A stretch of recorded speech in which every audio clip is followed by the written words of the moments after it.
ოპოზიცია და მათი ტელევიზიები დეზინფორმაციას ავრცელებენ. საზოგადოება მიზანმიმართულად შეჰყავთ შეცდომაში თითქოს მთავრობამ პირველ კვარტალში დამატებითი ღირებულების გადასახადის, აქციზის, მოგების და იმპორტის გადასახადების გეგმა ვერ შეასრულა. ფინანსთა სამინისტროს განმარტებით ბიუჯეტის საშემოსავლო ნაწილი სრულდება გადაჭარბებით. ვალდებულებების შეუსრულებლობაზე გავრცელებული ინფორმაცია კი სიცრუე და სპეკულაციაა.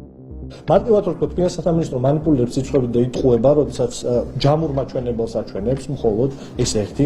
მეორე, ცალსახა არის, რომ საერთო მაჩვენებელი გადაჭარბებით შეიძლება შესრულდეს კონკრეტული ერთი მუხლის საფუძველზე. ეს არის ბიუჯეტში დაგეგმილი სხვა გადასახადები. როდესაც ქვეყანაში საუბრობთ ჩვენ ეკონომიკურ მდგომარეობაზე და მომავალ პროცესებზე, ის რომ ქვეყანა ყველა მის ჩაჭრას აპირებს დასავლეთთან, შეუძლებელია ეკონომიკურად, ფინანსურად არაისახოს ცუდად ამ ქვეყანაზე. როცა საუბრობთ ხოლმე კონკრეტულ ფაქტებზე და მშრალ სტატისტიკაზე, ეს გასაკუთრებით აბრაზებს ხოლმე საქართველოს მოქალაქეებს. ჩვენ არაერთხელ ვიხილეთ სხვათა შორის, რომ ვერაფერი მოუხერხეს ქართულ სახელმწიფოს და ქართულ საზოგადოებას რევოლუციის მოხდენის სახით, შტურმის განხორციელების სახით, მერე დაანონსეს თვითონ, რომ იქნებ ეკონომიკა ჩამოვაქციოთო. არა მხოლოდ ფინანსთა სამინისტრო, არამედ საერთაშორისო სავალუტო ფონდი და მსოფლიო ბანკი წერს იმას, რომ საქართველო ყოველწლიურად დინამიურად ავითარებს თავის ეკონომიკას.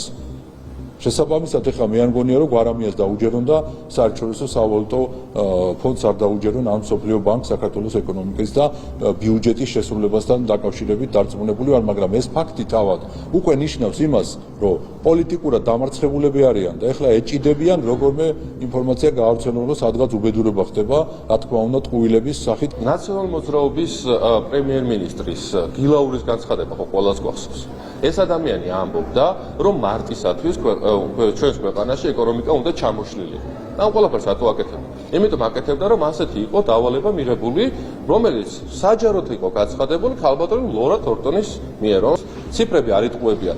მარტივად არის, რომ არათუ 100%, არამედ 102% და მეტით არის ბიუჯეტის შემოსულობები გაზრდილი. შესაძლებელია რომელიმე კონკრეტულ გადასახადთან დაკავშირებით იყოს მცირე ასწენა და გეგმასთან დაკავშირებით, მაგრამ ეს არის პირველი კვარტალი. წინ არის კიდევ 3 კვარტალი და თუ ეხლა საერთო ჯამში შემოსულობები გაზრდილია, ესე იგი ის დაგეგმარება, რაც საქართველოს მთავრობას და შესაბამისად საქართველოს პარლამენტს ჰქონდა, არის აბსოლუტურად ზუსტი.